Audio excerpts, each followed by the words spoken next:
স্বামী বিবেকানন্দের জন্মদিন সমাগত, তাই আজ আমরা এই মহান যুগনায়কের বাণী, কর্ম, জীবন, আদর্শ আলোচনার মাধ্যমে অনুধ্যানের প্রচেষ্টা করব। বন্দে পুরুষোত্তম।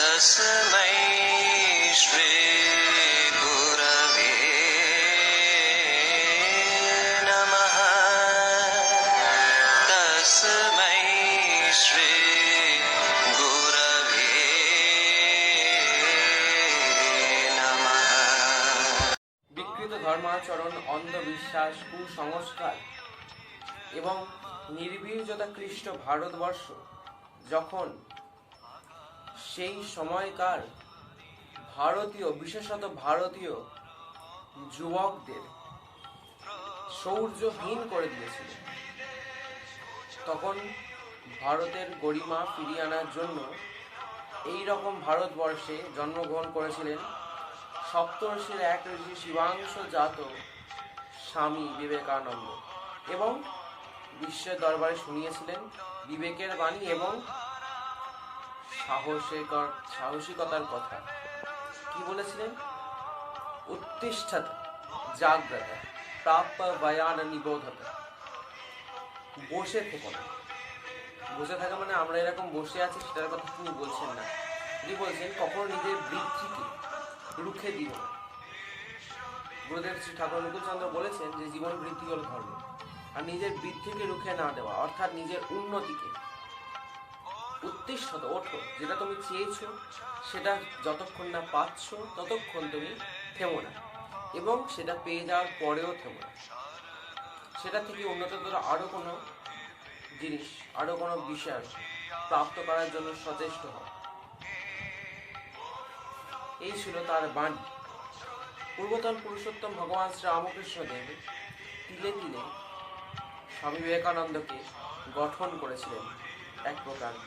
স্বামী বিবেকানন্দ তার পিতৃবিয়োগের পর যখন অত্যন্ত তাদের মর্মান্তিক অবস্থা, কারণ তারপর তাদের একটা মামলা মোকদ্দমা ধরনের জিনিস তাদের জীবনে এসছিল, তার ফলে তাদের অনেক টাকা খুইয়ে যায়, অনেক টাকা ব্যয় হয়ে যায়। তখন তাদের একটা ভয়ঙ্কর অবস্থা। স্বামীজি অনেক ক্ষেত্রে নিজের না খেয়ে নিজের ভাই বোন এবং মাকে খাওয়াতেন, বলতেন যে আমি কোনো বন্ধুর বাড়িতে খেয়ে নেব, কিন্তু আসলে তিনি অভুক্ত থাকতেন। এই সময় স্বামীজি শ্রীরামকৃষ্ণদেবের সমীপস্থ হন ঘটনাচক্রে। সেই জীবন জিজ্ঞাসা, স্বামীজির যে জীবন জিজ্ঞাসা দেখা দিয়েছিল যে আমি কে, কি এই জগৎ, কে ব্রহ্ম, এগুলো কি সত্যি আছে না এগুলো আমাদের কল্পনা, এই জীবন জিজ্ঞাসাটা পূর্বতন ভগবান শ্রীরামকৃষ্ণদেব পূরণ করেছিলেন। তিনি তাকে তিলে তিলে গড়ে তুলেছিলেন। একটা সময় ভুল বোঝাবুঝির কারণে স্বামী বিবেকানন্দ তাকে বলেন যে আগে আমি নিজের মুক্তি করি, তবে তো অন্যদের মুক্তির জন্য আমি ভাবতে পারবো।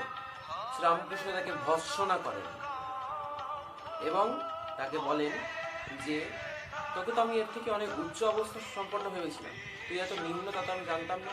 যদি পারিস একটা বট গাছ হোক, যার তলায় পথিক আশ্রয় নেবে, যাতে পাখিরা এবং বিভিন্ন জীবেরা বাসা বাঁধবে, সেই রকম। এই স্বামীজি যখন এসছেন পৃথিবীতে, তখন এই সন্ন্যাস ব্যাপারটার ধারণা আমাদের কাছে বদলে গেছে। ঠাকুরের যখন যুগ এসছে তখন আরো ব্যাপারটা বদলে গেছে, কিন্তু স্বামীজির সময়, স্বামীজির ঠিক যে যুগ, সেই সময় আমাদের সন্ন্যাস ধারণা তার আগের থেকে একদম ভিন্ন হয়ে গেছে। তার আগের সন্ন্যাস কি ছিল? সম্পূর্ণভাবে একটা গুহার মধ্যে আত্মগোপন করে আত্মান মোক্ষার্থ চেষ্টা করা। কিন্তু স্বামীজি কি করলেন, আরো কিছু যোগ করলেন, আত্মান মোক্ষার্থ জগৎ হিতায়, জগতের হিতে নিজের মোক্ষ হয়। কখনো একটা ঘরে বসে দরজা বন্ধ করে ধ্যান করা তিনি পছন্দ করেন। তিনি চেয়েছেন যে মানুষের মধ্যে, সেবার মধ্যে যাতে ঈশ্বরকে পাওয়া যায়। এই স্বামীজি তার জীবনের সর্বোচ্চ আদর্শটা প্রকাশ করেছেন আমেরিকার শিকাগোতে, যখন তিনি তার বক্তৃতা শুরু করছেন, sisters and brothers of America, এই কথার মধ্যে দিয়ে। এতে বোঝাই যাচ্ছে যে তিনি কোনো তথাকথিত ধর্মধ্বজাধারী পণ্ডিত ছিলেন না। একজন তিনি প্রকৃত বৈদান্তিক ছিলেন, যিনি বুঝতে পেরেছিলেন উপনিষদের বাণী, শ্রীনন্ত বিশ্বে অমৃতস্য পুত্রা আয়ে ধামানি দিব্যানি অস্তু বেদাহমেত পুরুষ মহান্তমাদিত্য বর্ণং তমস পরস্তাৎ ত্বমেব বিদিত্বাত মৃত্যুমেদি নান্য পন্থা বিদ্যতে আয়নায়। তিনারা বুঝতে পেরেছিলেন যে এই মানুষ, এই জীব হলো অমৃতের পুত্র, সেই জন্য তিনি হচ্ছেন প্রকৃত বৈদান্তিক। তিনি বলেছেন শক্তিমান হতে, বিশেষত কাদের? যুব শক্তি, যুব সংগঠন। সেই জন্য আজও আমরা তার জন্মদিবসকে ন্যাশনাল ইউথ ডে বলে পালন করছি। এই যুব শক্তির সংগঠন যদি না হয়, স্বামীজির কাছে যুব অর্থাৎ যুবক অবস্থাটার মানে অন্যরকম ছিল, যৌবন মানে অন্যরকম ছিল স্বামীজির কাছে। আমাদের কাছে যেরকম কি একটা বাইক, সানগ্লাস ইত্যাদির রমরমা, যেরকম আমাদের কাছে যৌবন বা তথাকথিত কিছু বন্ধু বান্ধবীর সঙ্গ, এটা যদি আমাদের কাছে যৌবন হয়ে থাকে, স্বামীজির কাছে ছিল যৌবন অর্থাৎ ব্রহ্মচর্য, সেবা ব্রতে প্রাণপাত। কারণ এই যৌবন থাকাই হচ্ছে আগুনের গোলার মতো বাঁচা। যদি এই বড় মানুষেরা যারা জীবনে বড় হয়েছেন, অর্থাৎ এই স্বামীজি বা অন্যান্যরা যেমনভাবে নিজের এই যৌবনটাই কাজে লাগিয়েছেন, তার কর্মব্রতটা বোঝাই যায়। শ্রীরামকৃষ্ণদেবের তিরোধানের পরে তাদের কোনো নির্দিষ্ট মাথায় ছাদ ছিল না, বেলুর মঠ তৈরির আগে। তার আগে বিভিন্ন জায়গায় অস্থায়ীভাবে তারা থেকেছিলেন বটে। তারা শ্রী শ্রী মা শারদার আশীর্বাদ নিয়ে সেখানে থেকেছিলেন। তার পরবর্তীকালে শ্রী শ্রী মা শারদা যখন রামকৃষ্ণদেবের কাছে প্রার্থনা করেন যে ঠাকুর তোমার নামে যারা বেরিয়েছে তাদের যেন মোটা ভাত কাপড়ের অভাব না হয়, তখন রামকৃষ্ণদেব প্রসন্ন হয়ে তাদেরকে এগুলো জুটিয়ে দেন। কিন্তু তথাপি স্বামীজি কখনোই নিজের কর্মব্রত থেকে বিরাম গ্রহণ করেন। তার শিক্ষা কি? শক্তিমান হতে হবে, বীর হতে হবে, সাহসী হতে হবে। আমরা দেখব তিনি এই শিক্ষা বিষয়ে কি বলছেন। স্বামীজি শিক্ষা বিষয়ে বলছেন যে education is the manifestation of the perfection already in man. একটা মানুষের মধ্যে যতটা পূর্ণতা স্বাভাবিকভাবে রয়েছে সেটাকে জাগরণ করাই হচ্ছে শিক্ষা। Education is the manifestation of the perfection already in man. এই হচ্ছিল তার শিক্ষা। তিনি আরো বলছেন, you cannot believe in God until you believe in yourself. যতক্ষণ না তুমি আত্মবিশ্বাস পরায়ণ হচ্ছ, ঈশ্বর বিশ্বাস তোমার কাছে কল্পনা করা যায় না। গুরুদেব শ্রী ঠাকুর অনুকূল চন্দ্র যে বাণী তার সত্যানুসরণ গ্রন্থে দিয়েছেন যে দুর্বলতাকে সর্বপ্রথমে নাস্যাৎ করে দেয়। দুর্বলের কাছে কখনো অকপটতা আশা করা যেতেই পারে না। এই বাণীর ঘনম বিগ্রহ ছিলেন স্বামী বিবেকানন্দ। দুর্বলতাকে তিনি সহ্য করতে পারতেন। আর যেটা শ্রী ঠাকুর বলেছেন যে যারা শক্তিমান তাদের দৃষ্টি সবসময় নিরাকরণের দিকে, অন্যের দুঃখ থেকে ভেঙে না পড়ে সেটা নিরাকরণের চেষ্টা করা, এটাই স্বামীজি করেছেন তার জীবন। তার মায়ের যিনি বিলে, সেই বিলেকেও সেই বিলে অবস্থা থেকেই, যখন তিনি তার মা তাকে বিলে বলে ডাকতো, সেই অবস্থা থেকেই তার মধ্যে রয়েছিল কিন্তু একটা উচ্চাশা। উচ্চাশা মানে আমাদের মতো জাগতিক উচ্চাশা নয়। তার উচ্চাশাটা ছিল তিনি কখনো কাউকে খালি হাতে ফেরাতে পারতেন না। তার এটা আফসোস হতো তিনি যদি কখনো কাউকে খালি হাতে ফেরাতেন।